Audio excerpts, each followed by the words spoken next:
Madame, Messieurs, bonsoir et bienvenue à cette édition d'information de 20 h sur Canal 7, votre chaîne panafricaine. Afrique du Sud, à l'ouverture de ce journal, justement au sommet, alors Afrique du Sud, immigration, des Mozambicains sans papier ont été expulsés de la nation arc-en-ciel dans le cadre de l'opération de la chasse aux immigrants lancée par les plus hautes autorités sud-africaines. Burkina Faso politique, les sankaristes ont leur candidat pour la présidentielle de novembre prochain. C'est à l'issue d'un congrès ce week-end à Ouagadougou en présence de Mariam Sankara que l'avocat Benewende Sankara a été désigné. Côte d'Ivoire, musique, le nouvel opus de l'artiste Alpha Blondy est désormais disponible. Ce 20e album de l'artiste ouest-africain dénommé Energy Positive contient un nombre important de collaborations. Et dans le cadre de la rubrique 7 ans plus de ce soir, Julie Kondo va nous rejoindre sur ce plateau pour nous parler de ces entreprises africaines qui ont choisi de valoriser leurs employés par le biais de formations de couverture santé, pour ne citer que cela. Bienvenue. Nous commençons ce journal avec le Gabon. Le général Jean-Clotaire Thierry Oyezué a annoncé en fin de semaine dernière la mise en place d'un numéro vert et des caméras insérées dans les voitures de police. Le commandant en chef des forces de police nationales gabonaises entend par ces mesures redorer le blason du corps qu'il dirige. À la bagarre. Vendredi dernier, au cours d'une cérémonie de prise d'armes au camp de la Fopi dans le 5e arrondissement de Libreville, le général de division Jean-Clotaire Thierry Oyezué a annoncé aux hommes de rang, aux sous-officiers et officiers présents la mise en place imminente d'un numéro vert et de caméras dans les véhicules de police. Ces mesures qui visent à traquer les policiers sans scrupules et peu soucieux de l'image qu'ils renvoient ont été prises par le commandant en chef pour faire remonter la profession de policier dans l'estime des populations. Le général Oyezué a condamné avec fermeté le manque de professionnalisme des policiers gabonais.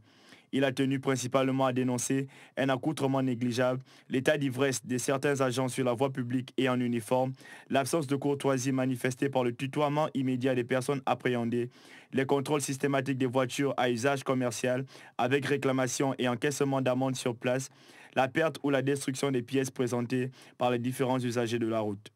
Autant d'agissements qui n'ont contribué qu'à dévaloriser l'image du policier gabonais.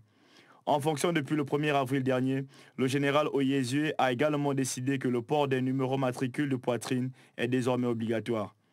Le numéro vert sera au bénéfice des populations qui pourront appeler pour dénoncer les agents de police communément qualifiés de pourris et les caméras embarquées permettraient de visionner leurs manquements tant décriés depuis des années.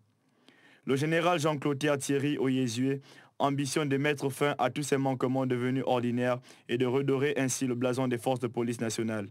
Si cette initiative est couronnée de succès, ce serait un grand soulagement pour les Gabonais, quasiment tous victimes du manque de professionnalisme des agents de police et une aubaine pour le métier de policier qui a perdu de son prestige. Nous quittons le Gabon pour la nation arc-en-ciel. Il s'agit bien de l'Afrique du Sud. Depuis plusieurs semaines, les autorités sud-africaines ont entamé une chasse aux immigrants présents de manière illégale dans leur pays. Plusieurs centaines de Mozambicains ont été expulsés à cet effet. Une opération officielle qui s'apparente à une suite des exactions subies par les étrangers le mois dernier. Reportage. 400 ressortissants mozambicains ont été expulsés vendredi de l'Afrique du Sud et 427 autres devraient être renvoyés dans leur pays dans les tout prochains jours. Ces rapatriements s'inscrivent dans l'opération Fiela qui vise à mettre la main sur tous les immigrants illégaux présents sur le territoire sud-africain. Depuis le début de cette opération, il y a 3 semaines, près de 4000 personnes ont été arrêtées et sont détenues dans un camp de rétention à Johannesburg. Les autorités du pays de Nelson Mandela se satisfont des résultats de cette initiative qui n'est pas bien reçue par la société civile et les autorités de Maputo. Oldemiro Baloyi, le ministre des Affaires étrangères du Mozambique, a déclaré avoir été informé au préalable de l'opération engagée par l'Afrique du Sud. Le numéro 1 de la diplomatie mozambicaine a toutefois exprimé sa surprise. Oldemiro Baloyi a expliqué qu'il espérait avoir des discussions constructives avec son homologue sud-africain, mais fait le triste constat que ses compatriotes ont été arrêtés et expulsés de la nation arc-en-ciel.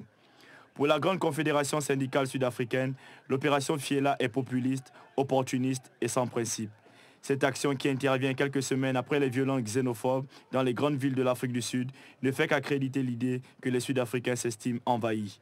La COSATU regrette le fait que les Sud-Africains continuent de considérer les expatriés comme responsables des maux économiques et sociaux qui minent le géant du continent africain. L'Afrique du Sud, qui s'est hissée au rang des pays émergents depuis plusieurs années, était devenue une terre de convoitise, un endroit propice pour les investisseurs étrangers, une destination de premier choix pour les études et le tourisme. Une image que les violents xénophobes intempestives risquent de briser. Cette attitude hostile à l'étranger surprend toujours plus d'un observateur quand on se souvient que les populations de l'Afrique du Sud ont souffert pendant plusieurs décennies de la ségrégation raciale. Une actualité que nous suivrons tout au cours de nos éditions d'information. Direction la Tunisie, les autorités tunisiennes ont annoncé ce lundi l'existence des négociations en vue de la libération de 172 ressortissants détenus en Libye par un groupe de la coalition milice islamiste Fadjar Libya. Des arrestations en représailles à la capture à Tunis de l'un de ses chefs, Abdulaziz Maïga. La Tunisie tente de négocier la libération de 172 Tunisiens détenus en Libye dans la région de Salah Eddine par un groupe de la coalition des milices islamistes Fadjar Libya en représailles à l'arrestation à Tunis de l'un de ses chefs.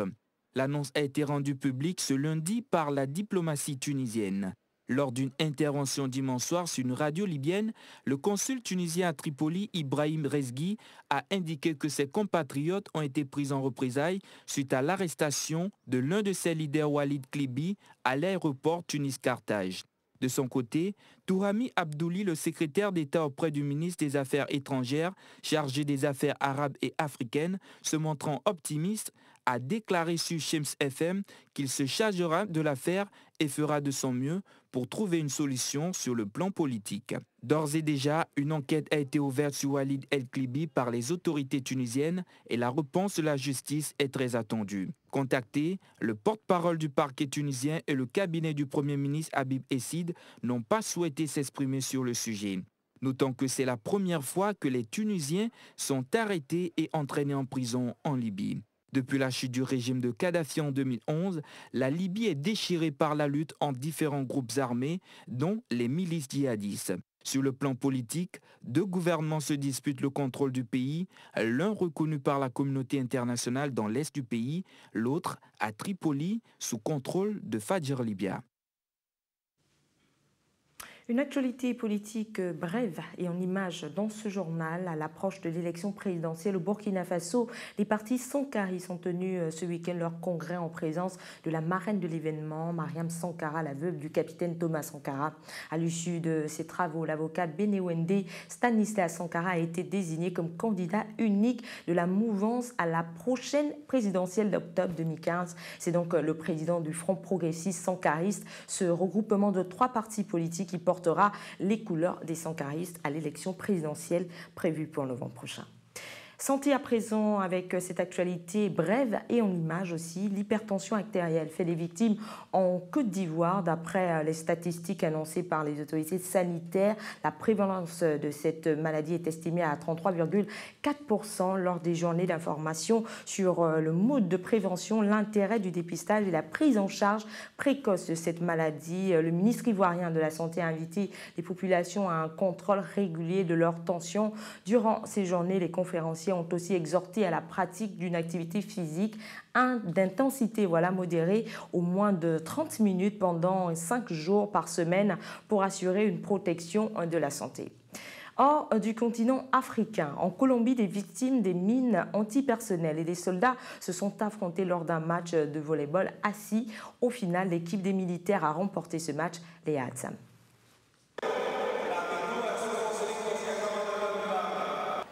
Dans le pays de Juan Manuel Santos, des soldats et d'autres victimes des mines antipersonnelles se sont affrontés dans un match de volleyball anti-sport qui se pratique assis au sol. Une occasion pour eux de participer à une activité enrichissante et parfaite pour les non-valides pour pouvoir jouer ensemble sans que personne ne soit limité. Ce sport a été ajouté au programme des Jeux paralympiques en 1980. Il concerne les athlètes atteints d'infirmité motrice cérébrale, de paralysie des membres, d'ankylose des articulations, de maladies évolutives, d'amputation totale ou partielle. Rappelons que dans le monde, plus de 3000 victimes des mines antipersonnelles sont enregistrées chaque année. La Colombie est, après l'Afghanistan, le pays où ces explosifs font le plus de victimes. Ce match s'est soldé par une victoire de l'équipe des soldats qui ont célébré leur victoire avec faste. La page environnementale, ce journal s'ouvre en Afrique du Sud. Plusieurs centaines de personnes ont manifesté vendredi à Johannesburg pour exprimer leur mécontentement contre la France. Ils accusent en effet le pays de François Hollande de soutenir la filière charbon en Afrique du Sud, une énergie très polluante qui assure près de 90% de la production d'électricité locale. Marie-Angèle Gonneau. Des centaines de personnes ont manifesté vendredi à Johannesburg, en Afrique du Sud, contre la France qu'ils accusent de soutenir les énergies polluantes. Les manifestants, à l'appel de l'ONG Airlife Africa, se sont rassemblés près du consulat de France à Johannesburg pour dénoncer la construction par le groupe français Engie, ex-GDF Suez, d'une centrale à charbon de 600 MW dans le nord du pays. Engie ou GDF Suez, c'est une très grande entreprise en France. Ils ont les ressources nécessaires pour construire de nouvelles infrastructures qui produisent de l'énergie renouvelable. Au lieu de cela, ils choisissent le charbon. Nous voulons qu'ils produisent de l'énergie renouvelable et qu'ils s'éloignent du charbon. La centrale a été commandée par la firme sud-africaine Exxaro Resources qui a creusé une nouvelle mine à ciel ouvert où elle prévoit d'extraire près de 20 millions de tonnes de charbon par an à partir de 2015 pour alimenter Thabameti et d'autres centrales. Le message aujourd'hui, c'est que les entreprises françaises doivent se comporter de façon responsable et arrêter de financer les projets polluants en Afrique, notamment la centrale Thabameti. Selon une étude publiée en 2014 par l'ONG Greenpeace, la pollution de l'air liée aux émissions des centrales de la compagnie publique Eskom, pour la plupart au charbon, cause environ 2200 décès prématurés par an dans le pays. Le charbon assure près de 90% de la production d'électricité locale, bien que très polluante. On parle encore d'environnement dans ce genre-là. Les manifestants écologistes ont entouré samedi une plateforme pétrolière de la compagnie Shell assurée devant Seattle au nord-ouest des États-Unis. C'était avant le départ pour un programme de forage en Arctique. Voilà, la manifestation faisait suite à l'autorisation donnée il y a quelques jours à Shell par le président Barack Obama. Marie-Angèle Gonneau. Des centaines de kayaks, canoës, bateaux à voile ainsi qu'une barge propulsée à l'énergie solaire ont entouré la gigantesque plateforme jaune et blanche amarrée dans le port de la ville de Seattle aux États-Unis. Les manifestants portaient des drapeaux demandant plus de justice climatique et dénonçant les projets de forage de Shell dans l'océan Arctique. Nous voulons avant tout attirer l'attention sur ce problème. Ce n'est pas simplement une question de conservation du littoral, c'est aussi une question de justice climatique. Je suis mortifiée à l'idée d'un accident. Je suis inquiète que le changement climatique puisse détruire nos réserves en eau. C'est une menace ici et dans le reste du monde. La manifestation fait suite à l'autorisation donnée ce mois de mai à Shell par le président Obama pour forer dans l'Arctique. Une annonce qui a fâché les écologistes.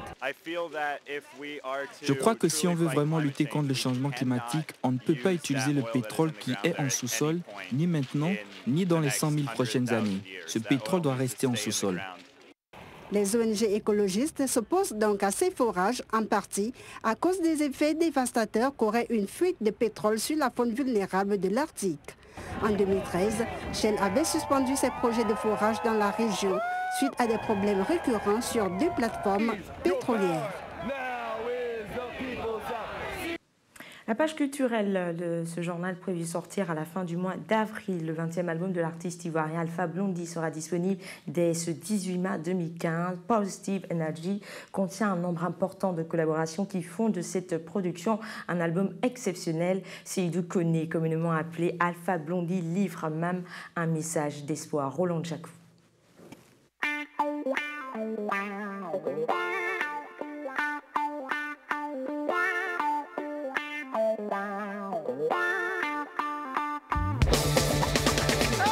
Âgé aujourd'hui de 62 ans, le célèbre reggaeman ivoirien Alpha Blondy signe son retour ce 18 mai avec un tout nouvel album. Ce dernier, qui porte le nom de Positive Energy, a déjà proposé No Brain, No Headache, Pas de cerveau, pas de migraine, single qui annonce déjà les couleurs du grand retour de la star du reggae. Le célèbre chanteur ivoirien connaît un succès considérable dans le monde entier depuis 1980, reconnu pour ses positions engagées en politique, mais aussi pour ses valeurs et son humanisme. Nommé parmi les grands noms de la musique africaine, Alpha Blondy est toujours très présent et ce nouvel album est le 20e de sa carrière. En tournée en ce moment, l'artiste avait pris position en 2010, demandant publiquement à Laurent Gbagbo de respecter le choix des urnes et de se retirer. Seydou Kone, de son vrai nom, revient plus passionné et mélodique avec ce 20e album. Il livre même un message d'espoir et un supplément d'énergie positive. Les Jamaïcains Ijaman et Tarous Raïlé, Jacob Desvarieux, la chanteuse congolaise Pirate Adams, ainsi que le trio formé par le Tunisien Naofil, le Marocain Issam et l'Ivoirien Ismaël Isaac, qui forment tous un trio, sont des collaborations qui font de cette production un album d'exception. Seydou Kone, communément appelé Alpha Blondy, a toujours souhaité tout au long de sa carrière d'interpréter ses chansons en français, en anglais ou en dialecte locaux et son répertoire lui a donné l'occasion de réaliser son rêve et de défendre la liberté, l'unité et l'amour.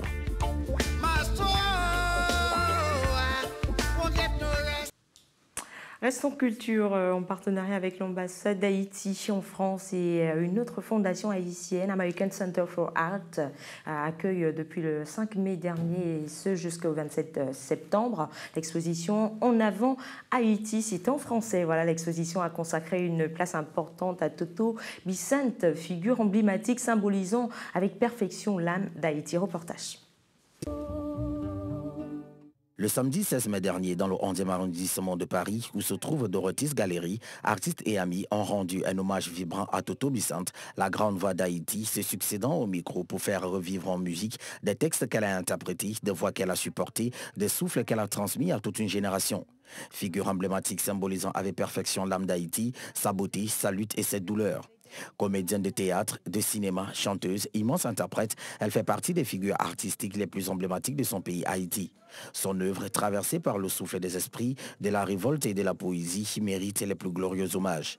La fondation Haïti Jazz restitue en photo et témoignages vidéo le parcours exceptionnel de cette grande musicienne et comédienne. Son œuvre rend hommage aux vies, aux difficultés et à la spiritualité du peuple haïtien. En partenariat avec l'ambassade d'Haïti en France et la fondation Haïti Jazz, Dorothys Galerie, American Center for the Art, accueille depuis le 5 mai dernier et ce jusqu'au 27 septembre l'exposition En allée Haïti, En avant Haïti en français. Le public découvre et découvrira pendant 5 mois les multiples facettes de ce berceau culturel des Caraïbes, son histoire complexe, ses figures emblématiques et sa singulière richesse artistique. De nouveaux accrochages sont proposés tout au long de l'exposition et le public peut pénétrer au sein d'un véritable village haïtien grâce à une scénographie créée pour l'occasion par les artistes. Sport à présent dans le cadre des éliminatoires de la Coupe du Monde qui se déroulera à Papawassi, Nouvelle-Guinée en 2016. Les Panthères du Gabon, catégorie U20, version féminine, ont croisé le fer avec les Léopards de la RDC lors du match aller du 16 mai dernier. Au sortir de cette rencontre, le Gabon s'est fait battre sur un score de 5-0. Michel Zoé, notre envoyé sur place.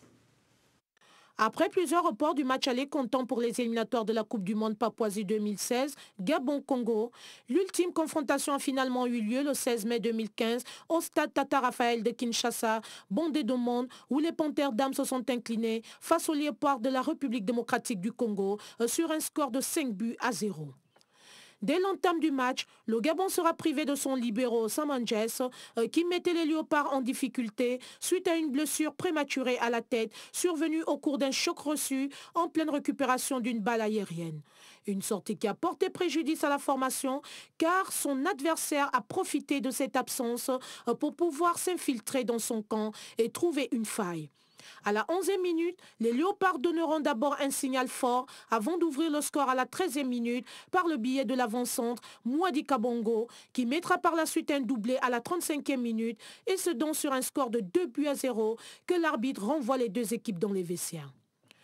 Lors de la reprise de la mi-temps, les poulains du coach Nancy Mazogo tenteront de relancer les débats en reconstruisant le jeu afin de réduire le score. Malheureusement, l'apprentissage sera difficile pour les Panthères du Gabon qui, manquant d'agressivité et de fraîcheur physique, seront confrontés à une équipe expérimentée qui finira par assiéger la défense gabonaise. C'est ainsi que la Congolaise Mbemba Merveille marquera le 3e but à la 50e minute, suivi de celui d'Ornella Longhi à la 68e minute. Les Panthères dominés de bout en bout vont finir par baisser la garde, déboussolés au vu des résultats. Les Léopards de la République démocratique du Congo finiront donc par tuer le match en marquant le 5e but à la 90e minute. C'est donc sur un score mérité de 5-0 que les Léopards version féminine de la République démocratique du Congo remporteront la victoire à domicile de ce match aller. Le rendez-vous du match retour est donc pris pour le 24 mai prochain au Gabon. Restons en sport après la débat que vient de connaître l'équipe nationale féminine du Gabon de moins de 20 ans lors du match aller comptant pour les éliminatoires de la Coupe du Monde. Une analyse a été faite par les encadreurs et la présidente du football féminin suivant ce reportage. Parti le 13 mai dernier à Kinshasa, en République démocratique du Congo, pour disputer le match aller Gabon-RDC, le 16 mai au stade Tata Raphaël, l'équipe des U20 version féminine a concédé une défaite de 5-0 face à une équipe expérimentée, les Léopards de la République démocratique du Congo, car cette dernière avait déjà pris part à 2 Coupes du Monde. Suite à ce premier baptême de feu infligé à la jeune formation gabonaise qui n'était qu'à sa première sortie des rencontres africaines, les dirigeants des 2 parties ont évoqué les différentes raisons de ce premier raté des Panthères U20 et ont mis en exergue leur vision majeure pour la suite de la compétition, en l'occurrence du match retour qui aura lieu le 24 mai prochain à Libreville au Gabon. On a pêché surtout sur les balles aériennes. Elles n'ont pas compris les consignes, elles n'ont pas compris que l'adversaire était plus grande en taille, donc il fallait qu'elle joue au sol. Il faut tout de même préciser que pour cette phase aller, l'équipe nationale féminine des U20 regorgeait des joueuses ressortissantes des 6 provinces du Gabon, sélectionnées lors du championnat national de Chibonga. Les footballeuses de l'Ogué-Lolo, le Moyen-Ogooué et l'Ongounié convoquées n'ont pas pu prendre part à ce premier rendez-vous des éliminatoires pour des raisons familiales. Mais qu'à cela ne tienne, le staff technique et la présidente du football féminin gardent à l'esprit la relance de la dite discipline et la formation d'une nouvelle génération. C'est la première fois que les U20, que les Gabonaises sortent. Nous sommes en pleine construction et ce que j'ai vu cet après-midi me permet de donner raison au président de la Fédération gabonaise de football, M. Pierre-Alain Mungendi, qui met le football féminin parmi ses priorités. Tirant les enseignements du match aller, c'est avec plus de détermination et de vigilance que les U20 version féminine aborderont la phase retour le 24 mai prochain. Je vous l'annonçais au début de ce journal, dans le cadre de la rubrique C'est en plus de ce soir. Julie Koindo nous a rejoint sur ce plateau pour nous parler de ces entreprises africaines qui ont choisi de valoriser leurs employés par le biais de formation, de couverture santé, pour ne citer que cela. Mais retrouvons-nous dans un court instant.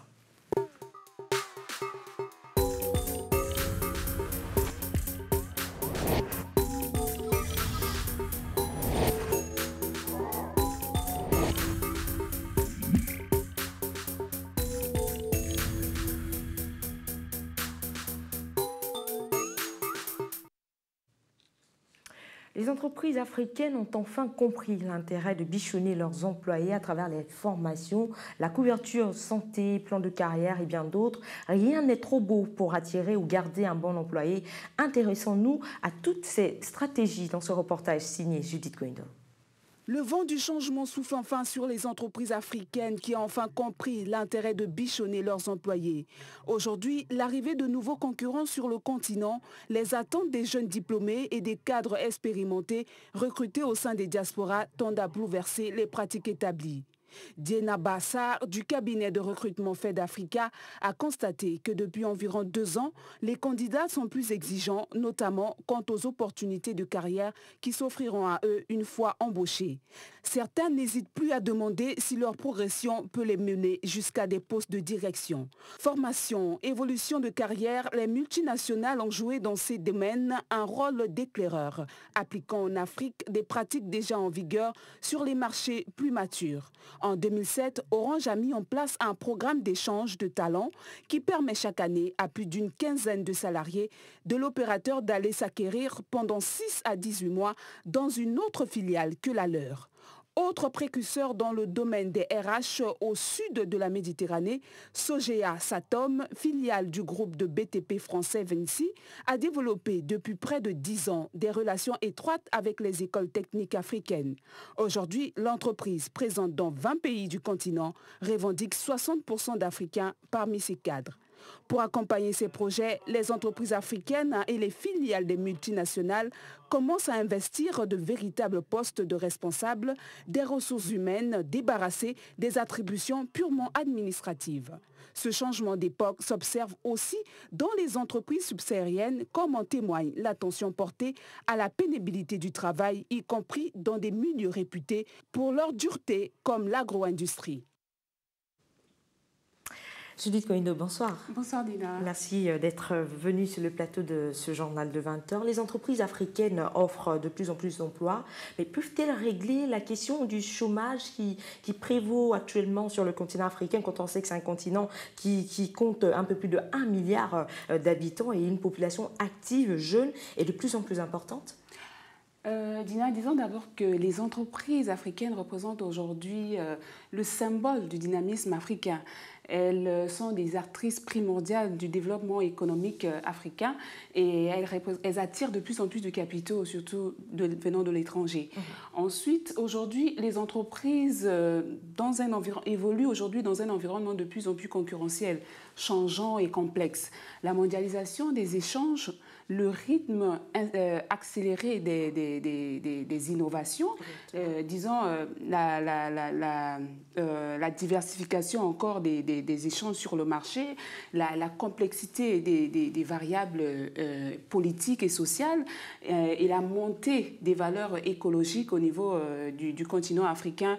Ce sont tous ces événements-là qui tournent autour du changement de l'environnement qui poussent aujourd'hui les entreprises africaines à bichonner, disons, à bien prendre soin de leurs employés. Et ce qui est d'ailleurs important, ce changement, Judith Koindo, l'Afrique fait face aujourd'hui à un phénomène de fuite des cerveaux. Et ça, nous pouvons prendre pour exemple les jeunes Africains qui, après avoir obtenu leur baccalauréat dans des lycées et collèges sur le continent africain, vont en Europe et pour la majorité, malheureusement, ne reviennent pas parce qu'ils trouvent un emploi encore meilleur que ne pourrait malheureusement pas leur offrir le continent africain. Que faut-il faire face à cette situation? Effectivement, Dina, c'est un événement très répandu en Afrique. Surtout quand on voit, je prends le cas du Gabon, vu que nous y sommes. En général, après le baccalauréat, les étudiants, les élèves sortent pour aller apprendre ailleurs. Et en majorité de temps, ils ne reviennent pas parce qu'ils trouvent souvent de meilleurs emplois. Ils travaillent dans des meilleures conditions, le salaire, ils sont motivés et tout. Et les empêche de revenir souvent sur le continent africain pour continuer dans leurs études. Et en suivant ce travail-là, ce recherche pour pouvoir faire ce reportage sur les entreprises africaines, j'ai découvert qu'il y a un site qui s'appelle AfriJob, qui est un site internet qui est spécialisé dans le recrutement en ligne des candidats qui ont pour objectif de travailler en Afrique. Il est basé à Montréal et c'est un concept qui a pour objectif de diminuer le phénomène des fuites, comme vous disiez tantôt, des cerveaux africains et les accompagner dans leur retour ou encore leur arrivée sur le continent. Ils ont pour vision de maximiser le plus de potentiel en Afrique. Alors, dernière question, Judith, avant de vous laisser filer. FedAfrica, comme nous le savons, et vous l'aviez aussi dit dans votre reportage, est un cabinet de recrutement qui accompagne les groupes locaux et internationaux dans leur développement de la zone Afrique. En réalité, pourquoi cette passion pour cette région du monde? Alors, Dina, la passion de FedAfrica, c'est le fait que le continent, ils accompagnent le continent au fait depuis plusieurs années et ils ont eu l'habitude de suivre leurs clients et cette ambition-là de suivre leurs clients a fait en sorte qu'ils sont convaincus et ils ont pu s'investir dans la structuration de l'offre dédiée à disons, cette zone géographique de l'Afrique. Et FedAfrica a une expérience, mais aussi l'estime, conviction de potentiel du continent africain ainsi que de celui du Moyen-Orient.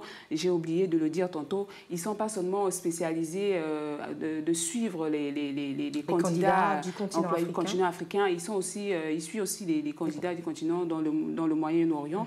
comme je le disais tantôt, dans le développement économique de ces entreprises-là, dans ces pays locaux et internationaux, par extension des besoins de ces candidats et des talents pour porter cette croissance économique en avant. Et nous espérons justement que le continent africain pourra porter sa croissance économique en avant. Merci Judith Koindo de nous avoir présenté toutes ces informations. Je vous rappelle que ce journal est donc à présent terminé, mais avant le rappel des 3 principaux titres qui l'ont constitué. Afrique du Sud, immigration, des Mozambicains sans papier ont été expulsés de la nation arc-en-ciel. C'est dans le cadre de l'opération de la chasse aux immigrants lancée par les plus hautes autorités sud-africaines. Burkina Faso politique, les sankaristes ont leur candidat pour la présidentielle de novembre prochain. C'est à l'issue d'un congrès ce week-end à Ouagadougou en présence de la marraine de l'événement, Mariam Sankara, que l'avocat Benewende Sankara a été désigné. Côte d'Ivoire, musique, le nouvel opus de l'artiste Alpha Blondy est désormais disponible. Ce 20e album de l'artiste ouest-africain dénommé Positive Energy contient un nombre important de collaborations. Et dans le cadre de la rubrique 7 ans plus de ce soir, Judith Koindo était avec nous sur ce plateau pour nous parler de ces entreprises africaines qui ont choisi de valoriser leurs employés par le biais de formations, de couverture santé, pour ne citer que cela. Toute l'équipe technique se joint à moi pour vous dire merci de nous avoir suivis. À demain 20h. Bonsoir.